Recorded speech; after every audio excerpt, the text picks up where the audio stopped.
We do not pick a vitrectomy machine like we do a vacuum cleaner, considering its power, color, and brand name.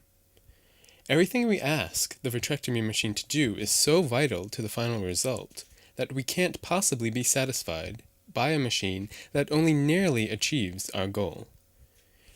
We ask for a precise control of the quantity of the vitreous that enters the endpiece in order to avoid aspirating or tearing the floating retina to which it is attached. Thus we ask for a precise aspirating flow control. We ask for a quick and efficient cut without pulling out or moving the retina. And finally, we ask for a stable intraocular pressure during the entire procedure, and so we want the machine to adapt its infusion flow to the aspiration flow. The problems are that we are working in a complex environment with varying viscosities, and that the machine is not intelligent. It can only respond to our commands while also obeying the laws of physics. In this case, the laws of fluid dynamics.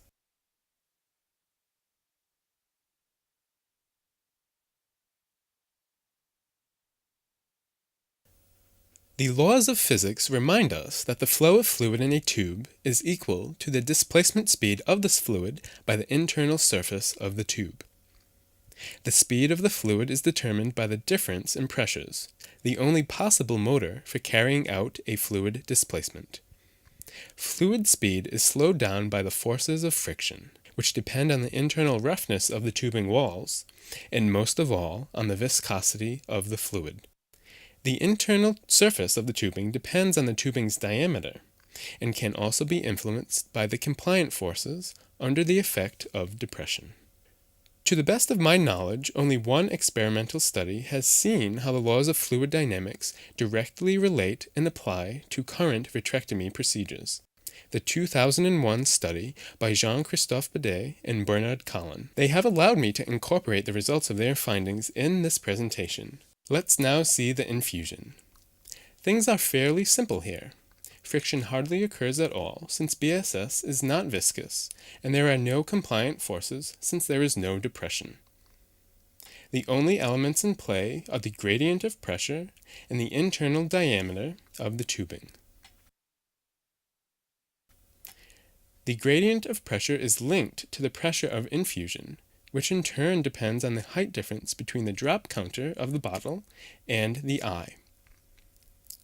When there is no escape or aspiration, an immediate equalization occurs between the infusion pressure and the intraocular pressure. These two pressures vary according to the height of the bottle. If a leakage or aspiration were to occur, the intraocular pressure would decrease, causing the gradient of pressure to be responsible for the infusion. This infusion will be proportional to the diameter of the tube. Bidet and Collin confirm these facts. In the absence of aspiration, an infusion of 70 centimeters carries a pressure of 51.7 millimeters of mercury in the eye and throughout the aspiration tubing. This infusion pressure is responsible for a flow of 36 cc's per minute in the air. The frictions in the eye diminish this flow to 23 cc's per minute. The frictions at the level of the handpiece, as well as the aspiration tubing, further reduce the natural flow of BSS at the start of the pump to 8 cc's per minute. Two surgical consequences become evident. First of all, for a bottle at 70 centimeters, when you connect the infusion tubing tip and open the infusion, the intraocular pressure is going to be quite large. One certainly needs a good infusion pressure in order to obtain an infusion flow that is sufficient enough to compensate for the aspiration flow. However, if one raises the handpiece without having clamped the infusion, the intraocular pressure that had established itself will cause a vitreous incarceration, a serious complication. Thus it proves absolutely necessary to control the infusion with the pedal, as in phaco. Secondly, seeing that a gradient of pressure of 51.7 millimeters of mercury between the bottle and the pump already carries a natural flow of 8 cc's per minute, If one were using a Venturi pump, it would only be possible to add an additional depression, resulting in a higher gradient of pressure and thus a higher aspiration flow, greater than 8 cc's per minute. The minimum flow, when using BSS, for a depression of only 5 millimeters of mercury, will be 8.4 cc's per minute. Only a debimetric pump, like the peristaltic pump, thanks to the slow rotation of the rollers, will be able to slow down the natural flow of BSS. This will also allow one to control the water flow from 0 to 8 cc's per minute without difficulty.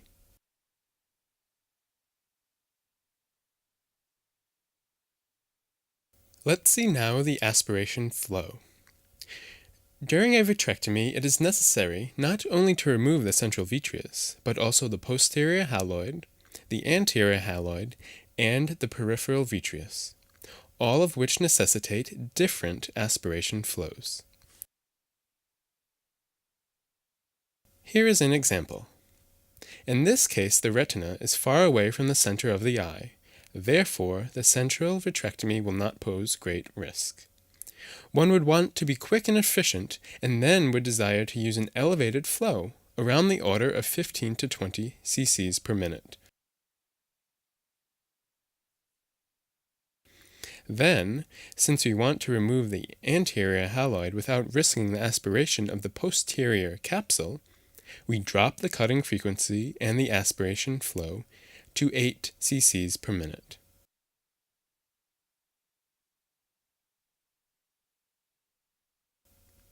Here the haloid is aspirated. Going back in the central vitreous, one will want to raise the flow level to 15 cc's per minute before starting the peripheral vitrectomy. This is a phakic eye, so a manual indentation is called for. With a vitreous of average periphery, I usually work between 6 and 8 cc's per minute, and then, when I want to remove the last peripheral remainders, I lower the level to between 2 and 4 cc's per minute. One realizes that it is necessary to have the aspiration flow varied according to the particular conditions, but as we have already seen, the aspiration flow will depend upon a number of parameters that must then be precisely controlled during the procedure if we hope to achieve a successful vitrectomy. This is what we are going to see here step by step.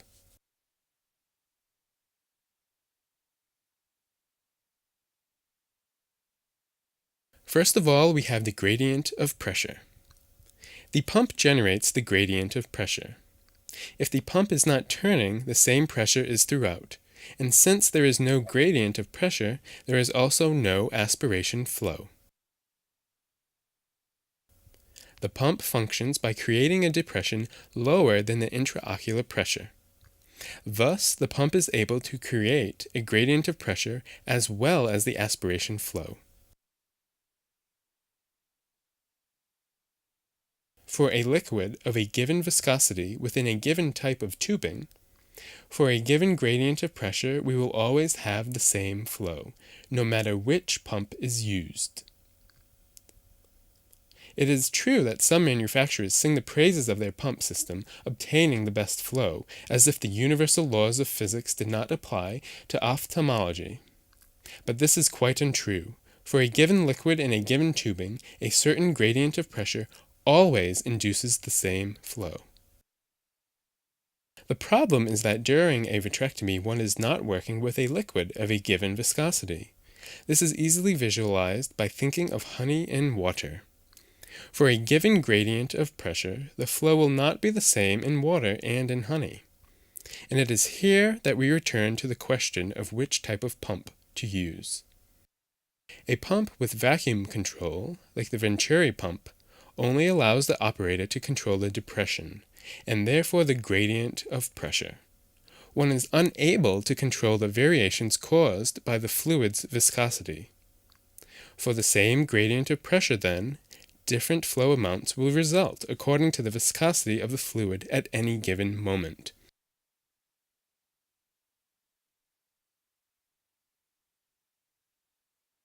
With a debimetric pump, as with the peristaltic one, The column of aspirated fluid, which fills the space that was created by the rollers, is going to be the same no matter what the viscosity of the fluid is. The flow caused by the rotation of the rollers will thus be constant, but it will bring about varying depressions at the pump level according to the aspirated fluid's viscosity.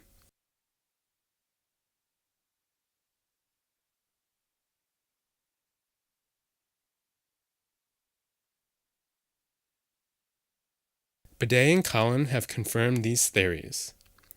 With a Venturi pump at 1 Hz, or 60 cuts a minute, one has 15 times the amount of flow in BSS than in egg white for a depression of minus 50 millimeters of mercury, 7 times for minus 150, and 6 times for minus 300.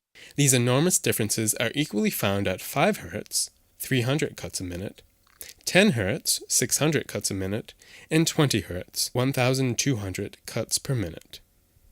With a peristaltic pump operating at 60 cuts per minute, the flow in BSS and the egg white are practically the same, within 10% until 15 cc's per minute. For higher flows, the required depressions in the egg white exceed the capacity of the machine. The same findings occur at 300, 600, or 1,200 cuts per minute. Let's now consider the practical consequences in the context of a central vitrectomy. If a Venturi pump is used and if the operator chooses a maximum depression of minus 50 millimeters of mercury, the aspiration flow will decrease from 13 cc's per minute to 0.85 cc's per minute. It would be necessary to spend about half an hour performing the procedure. If the operator is impatient, like me, however, he or she may use a higher maximum amount of depression, only stepping lightly on the foot pedal at the start and using more force when the flow is too little.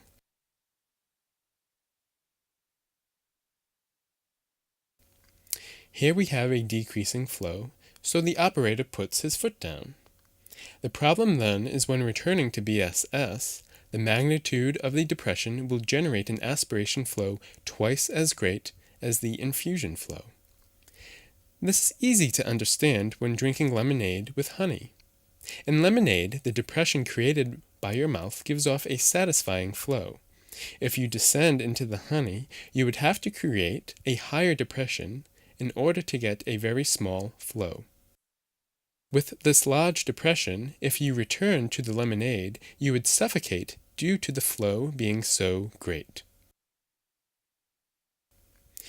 Here is a simulated operation. At first, there are few friction forces and thus a good flow. But later, while the vitreous is coming through the tubing, the operator puts more pressure on the foot pedal. When water will flow back in the tubing, a catastrophe will occur.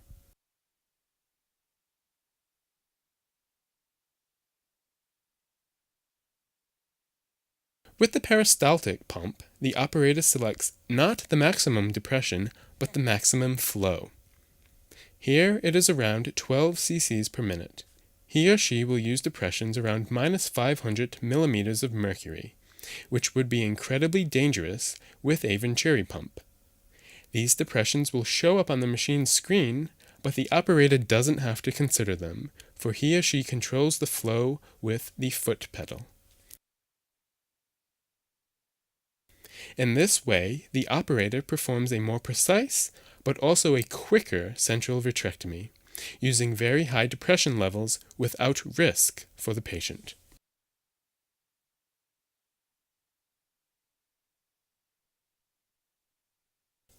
This French culinary expert will easily prove this to you.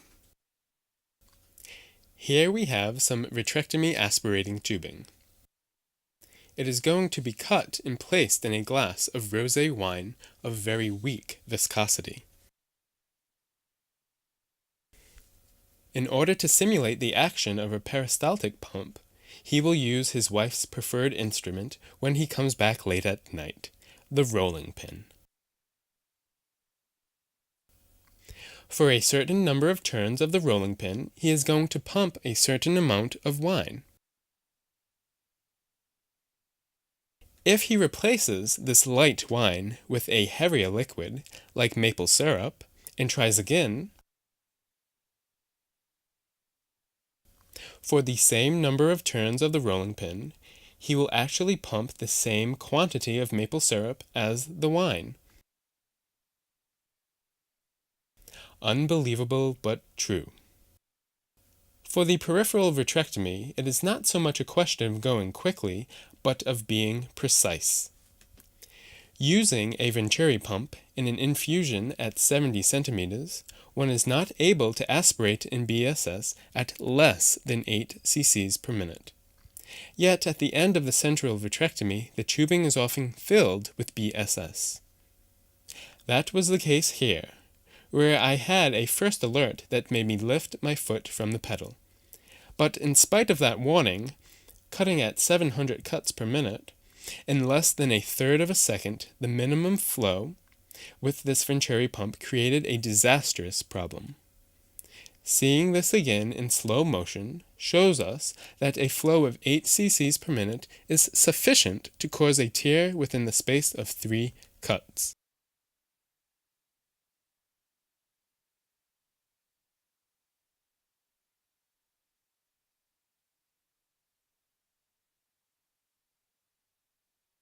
With a peristaltic pump, it is possible to aspirate at least 8 cc's per minute in water by lifting up from the pedal. One can then perform this peripheral vitrectomy with more precision.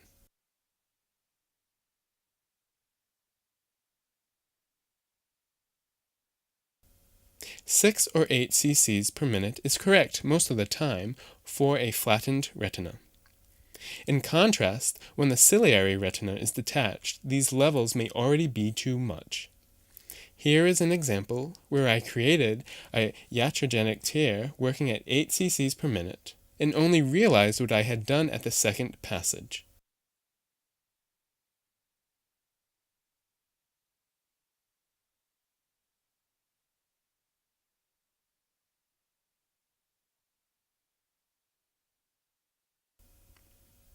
In these cases, it seems better to change the program, as we do while putting a car in first gear, opting for a low aspirating flow program with a maximum aspiration flow of 6 cc's per minute.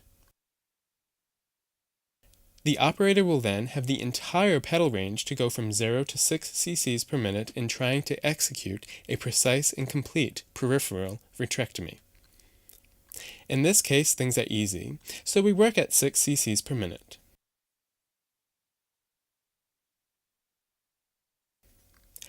But here, in this perilous example, one is forced to drop down to 2 cc's per minute.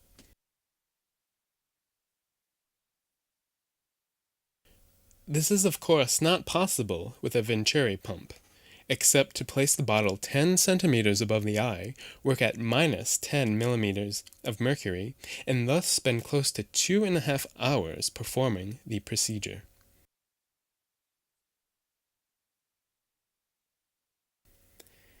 In considering all the above, the choice between the Venturi or peristaltic pump immediately becomes a question of security and quickness, for which the peristaltic pump is the answer.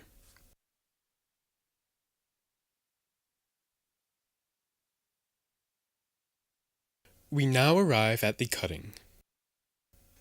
One must distinguish between 3 aspects of the cut: the displacement speed of the knife, the occlusion duration of the port, and the cutting frequency.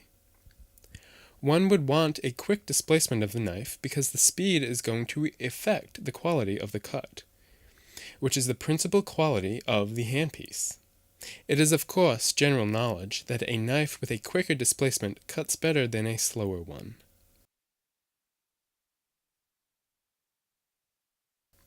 The occlusion duration of the port by the knife is also important. In the traditional system, the duration of the port's opening is equal to the duration of its close, no matter what the frequency is. With a system of short occlusion duration, the opening duration would be infinitely greater than the closing one. This allows the operator to greater control the flow, since the port is now opened twice as long compared to the traditional system. Bidet and Collin also tested this difference. At each cycle of a second, the opening duration of the port is 0.45 seconds in the classic system versus 0.9 seconds in the short occlusion duration system. This is why with a Venturi pump in BSS at 60 cuts per minute, you will have an aspiration flow in a classical system that is half the flow obtained with a short occlusion duration system. With a peristaltic pump, the flow will be the same no matter which system is being used. In fact, the pump itself eliminates the same quantity of fluid in 30 seconds in a classical system as it does in 1 minute for a short occlusion duration system. But hydrodynamic consequences will result. As we have already seen, when the port is open, the intraocular pressure is lowered by the aspiration flow, and the pressure at the port is just slightly less. Thus, there is a tiny gradient of pressure which yields a tiny aspiration flow that can be completely controlled. When the port is closed, the ocular pressure increases since there is no longer any aspiration. The pump continues to turn, creating an augmentation of the pressure since one is in occlusion. In reopening the port, the higher gradient of pressure will be responsible for a strong, uncontrollable flow before returning to normal. Bidet and Collin demonstrated this well, for with a classic system, the pressure at the moment of closure considerably drops, while the intraocular pressure rises to its rest level, with variations of 25 millimeters of mercury. When considering the short occlusion duration system, outside of small variations due to shock waves caused by the movement of the knife, the pressure difference between the handpiece and the eye is quite stable. The intraocular pressure will only experience variations of 2 millimeters of mercury. The surgical consequences are immense. Even at a low flow level in a traditional system, the gradient of pressure that has time to increase during the closure of the knife is going to bring about such a force at the reopening that the retina will move, and this movement will not be controlled by the operator.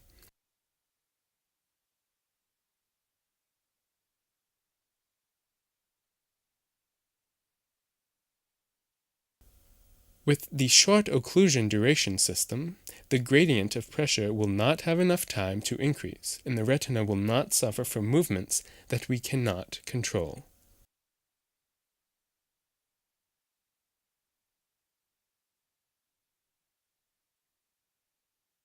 For me, the control of cutting frequency is as important as the control of the aspiration flow, for both often vary together. Here is an example of a vitrectomy performed due to perforating injury. At the beginning, for the central vitrectomy, since I had a large aspiration flow, I cut quickly at 600 to 800 cuts per minute, in order to avoid all peripheral traction that could have caused a tractional distant tear to occur. In order to remove the anterior haloid, or, as I'm going to perform now, the posterior haloid, I slowed the cutting frequency and stopped from time to time to allow the structure to enter the port before detaching them.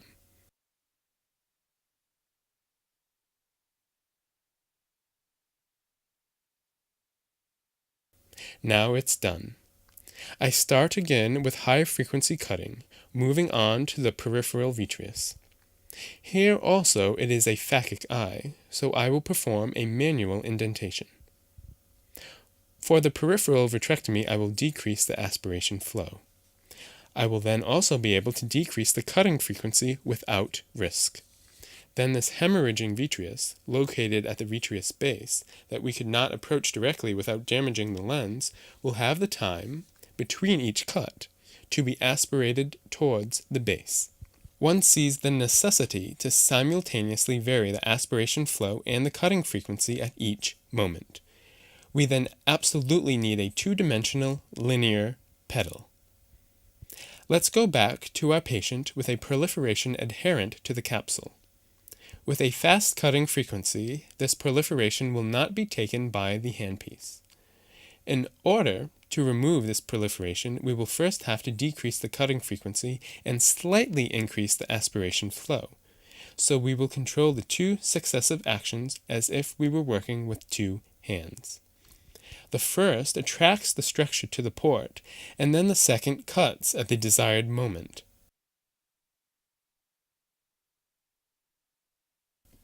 We will then act as a hairdresser who holds the hair tightly with her comb before cutting it precisely at the desired length, as we do for cutting those two strings close to the suture knot, and as craftsmen have been doing for centuries, each time an adherent fiber must be cut. But if we don't control the first action, the aspiration flow, a low cutting frequency, can induce retinal damage. This is why some operators working with vacuum control have wanted a high-speed vitrectomy. Let's see the results. Here I'm cutting at 600 cuts per minute. The retina moves because the adherent vitreous has the time to come in the port. Now I'm using 1,800 cuts per minute, and a miracle occurs, for the retina no longer moves, giving the operator the illusion of having finished an excellent vitrectomy. But the problem with this illusion is that the procedure is very incomplete. If one passes a needle just above the retina, one is going to pull all the adherent vitreous cortex, which has not been removed during this high-speed vitrectomy.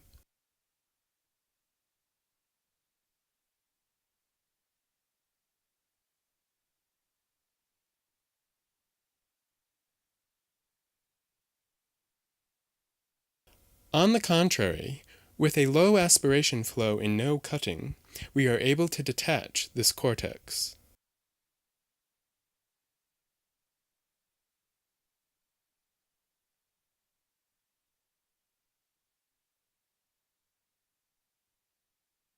High-speed frequency cutting permits a very secure but very incomplete vitrectomy to be carried out, since it only allows one to cut the extremities of the fibers.